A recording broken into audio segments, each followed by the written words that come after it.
सुप्रभात सज्जन श्रोते हो. आजच्या निशिदिनीमध्ये आपणा सर्वांचे नेहमीप्रमाणे सहर्ष स्वागत.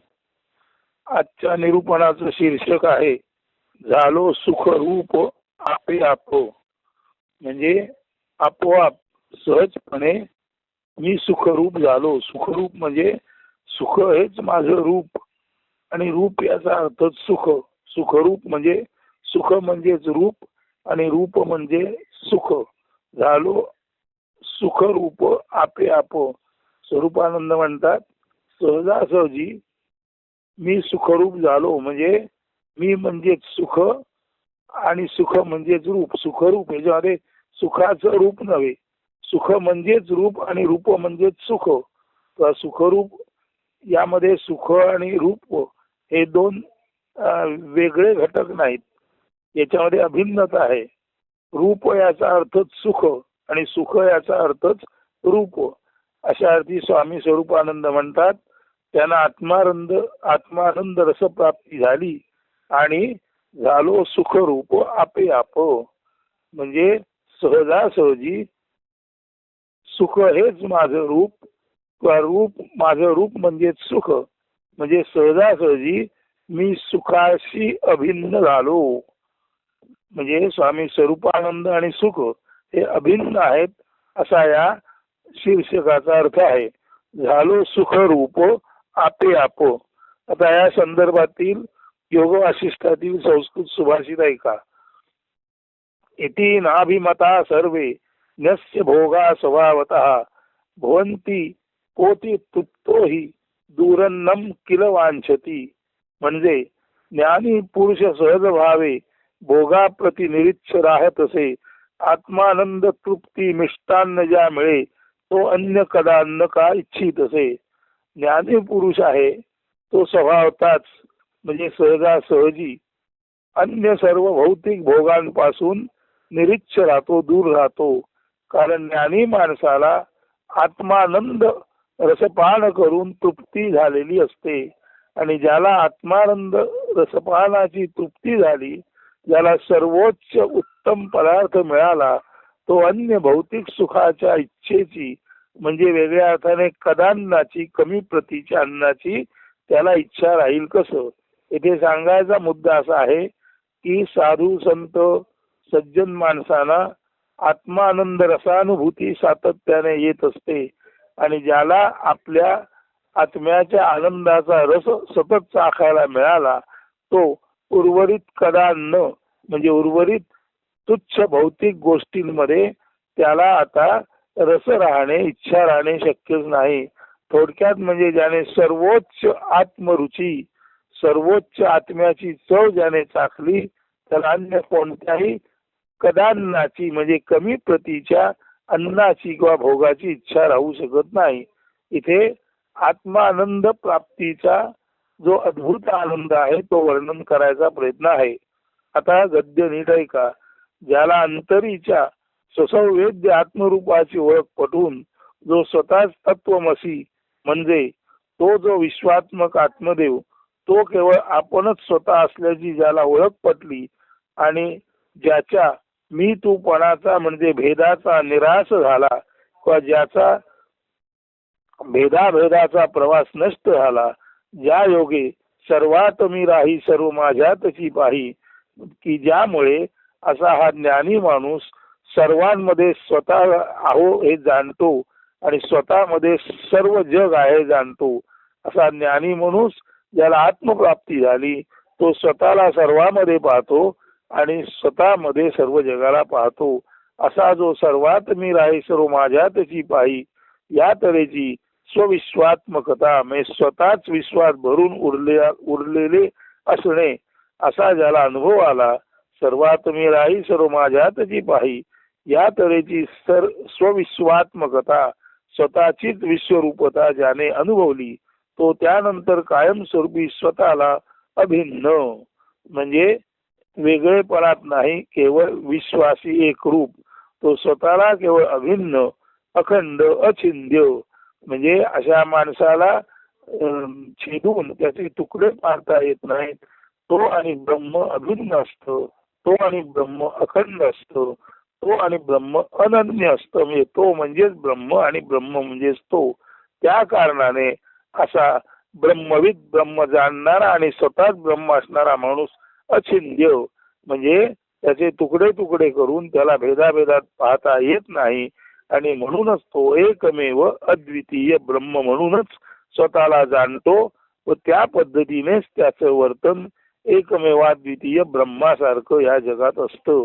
असा हा अखंड ब्रह्मानुभूती घेणारा परम पावन अति उत्कृष्ट ब्रह्मरस शांतीपान, म्हणजे ब्रह्माचा रस. ब्रह्म कसा आहे? अचल, अढळ आणि परमशांत आहे. अशा अचल, अढळ, परमशांत ब्रह्माची जी शांती आहे, त्या शांतीच्या रसाचे पान, त्या ब्रह्माच्या शांतीचे रसपान, ब्रह्माच्या शांतीचा मधुर रस, शांती रस ज्याने प्राशन केला, तो असा ज्ञानी माणूस ब्रह्माचा सर्वोच्च व सर्वोत्कृष्ट शांती रस ज्याला अनुभवायला मिळाला आणि एकदा अनुभव आल्यानंतर सातत्याने पुढील जीवनात तो हा विश्वाचा शांतीरस नेहमीच अनुभवत असतो. अशा निरंतर आत्मरसपान करणाऱ्या, अशा या निरंतर ब्रह्मरसपान किंवा आत्म्याचे रसपान करणाऱ्या, शांतीचे सुख अनुभवणाऱ्या ज्ञानी संत साधूला त्या कारणाने अन्य कोणत्याही इच्छा भोग सुखाची सहज निरिच्छा किंवा भोगसुख विरक्ती प्राप्त होते. म्हणून ज्याला सतत ब्रह्म आनंद रसपान करता आले, ज्याला सतत आत्मरसपान करता आले, ज्याला ब्रह्माच्या अति उत्कृष्ट शांतीचे रसपान म्हणजे चव चाकता आली, तो माणूस एकदा का त्याला हे आत्मरसपान करणे शक्य झाले की तिथून पुढे अन्य कोणत्याही भौतिक इच्छा भोग सुखाची त्याला स्वाभाविकपणे घृणा किंवा जुगुप्सा निर्माण होते. म्हणजे ज्याने अति उत्कृष्ट पदार्थ खाल्ला तो त्यानंतर परत पाठी फिरून कदा न म्हणजे कमी प्रतीच्या वस्तूचा भोग होऊ इच्छित नाही.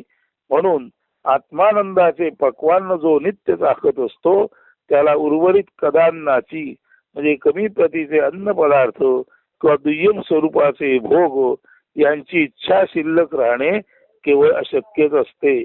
या अर्थाने श्रीमद स्वामी स्वरूपानंद संजीवनी गाथेत अभंग क्रमांक 200 मध्ये याबाबत उत्स्फूर्त भावात काय प्रकटन करतात ते साक्षेपाने म्हणजे अभ्यासपूर्वक श्रवण करावे, त्याचं ध्यान चिंतन मनन आणि निधिध्यासन करावं आणि सर्वांनी ते नीट समजून घ्यावे व आत्मसातही करावे. असेच या 200 क्रमांकाच्या अभंगामध्ये स्वामी स्वरूपानंदांनी त्यांचे जे उत्स्फूर्त प्रकटन केलेलं आहे. एकदा आत्मानंद रसप्राप्ती झाल्यानंतर त्यांच्या मुखाद्वारे जे उत्कृष्ट उत्स्फूर्त उद्गार आले आहेत अभंग रूपाने ते जाणून घेण्यासारखे आहेत. आता अभंग नीट वाचतो, अर्थ सांगतो आणि नंतर पुन्हा म्हणून हे निरूपण संपन्न होईल. मज अंतरीचा जाणून या भाव पूर्ण करी देव मनोरथ, आता मज लागी काय उणे जगी आवडीने भोगी शांती सुख, झाले अंतर्बाह्य देवाचे दर्शन स्थिरावले मन देवापायी, स्वामी म्हणे सुख भोगिता अमूप झालो सुख रूप आपे आप. आता याचा अर्थ नीट समजून घ्या. मजांतरीचा जाणून या भाव पूर्ण करी देव मनोरथ. स्वामी स्वरूपानंद म्हणतात माझ्या मनातील भाव जाणून देवाने माझे मनोरथ पूर्ण केले. मनोरथ याचा अर्थ मनाच्या इच्छा अपेक्षा ज्या असतात त्या सतत वाढत्या स्वरूपाच्याच असतात. म्हणून मनरूपी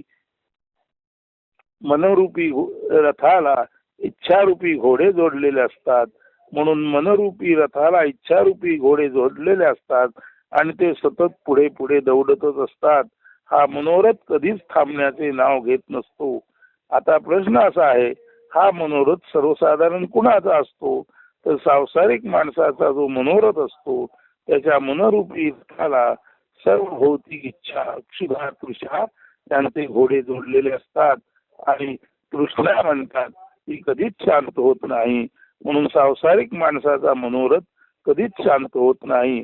तर सांसारिक माणसाच्या मनोरथाचं सांगता सांगता स्वामींनी आपल्या मनाचा रथ काय अपेक्षित तो ते सांगितलेलं आहे. संतांना काहीच इच्छा नसते, त्यामुळे संतांचा मनोरथ असण्याची शक्यताच नाही.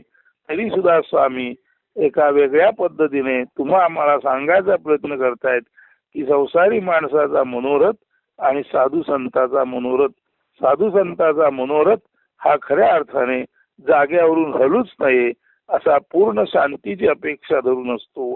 आणि अन्यथा जो मनोरथ खऱ्या अर्थाने म्हणतात दौडणारा मनोरथ, तो तुम्हा आम्हा संसारिक माणसांचा इच्छा भोग आणि तृष्णेचा रथ असतो, तो कधीच थांबत नाही. म्हणून साधू संतांचा मनोरथ जागेवरून हलत नाही आणि अर्थातच तुमचा आमचा मनोरथ कधी थांबत नाही. याच्यामधील गंमत दाखवण्यासाठीच स्वामींनी स्वतःच्या मनाला सुद्धा मनोरथ म्हणून ती जी वेगळी त्यांची इच्छा आहे की जाग्यावरून न हलण्याची, स्वस्थ स्वतःच्या स्थानी स्थिर बसून शांत राहण्याची, ती याच्यातून देवापुढे प्रकट केलेली आहे. किंवा या अभंगाद्वारे फार हुशारीने त्यांनी आपल्या शांतीची जी ओढ आहे ती मांडलेली आहे.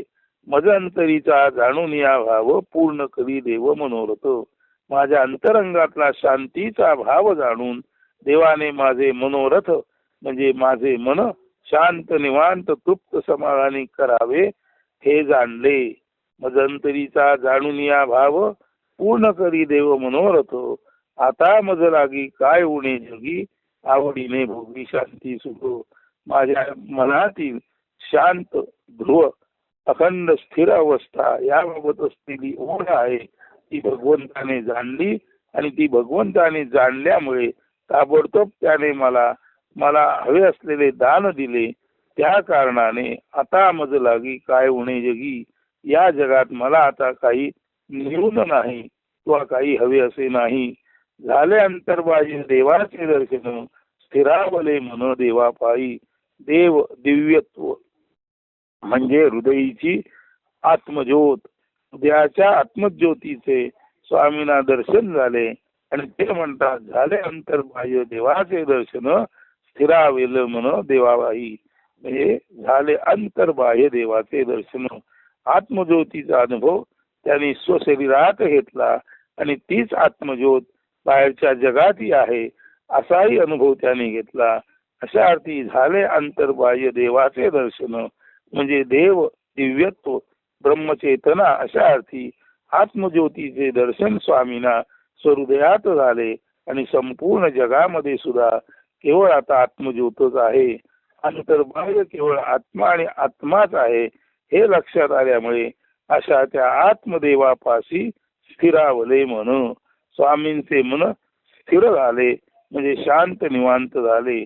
स्वामी म्हणे सुख भोगिता अमूप झालो सुखरूप आपे आप. म्हणजे ते शांती रसरूपी आत्म्याचं सुख भोगता भोगता ते सुख कसं आहे अमूप म्हणजे अमर्यादित शांती रूप असलेलं आत्मसुख किंवा शांती रस असलेलं आत्म्याचं जे सुख आहे ते इतकं अमर्यादित आहे की ते अमर्यादित सुख भोगता भोगता मीच स्वतः शांती रूप झालो. म्हणजे शांती हेच माझं रूप आणि माझं रूप म्हणजे शांती. मीच स्वतः सुखरूप झालो. म्हणजे मला पाहिलं की तुम्हाला सुख म्हणजे काय कळेल.